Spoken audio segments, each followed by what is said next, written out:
Hello guys, and welcome back to my YouTube channel Shaem Tech BD. Today I will discuss how to fix Chase mobile deposit still not showing. I have a request, if you are new to channel, please subscribe and stay with us. Click settings, click apps, click app management, find Chase mobile,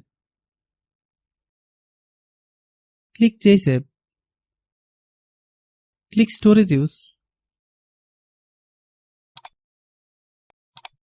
then click clear data. If you clear data, you need to log in your account again. Click OK. Click back. Click permission.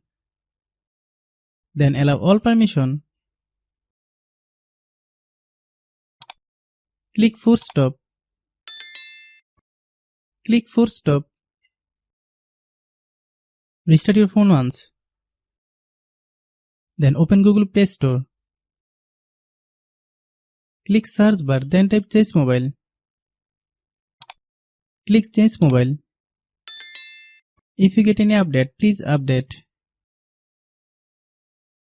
Open Chase mobile app, then log in your account.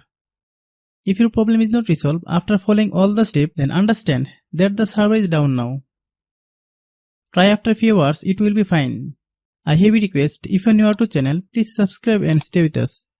By watching my tutorial for more tech videos, you can subscribe.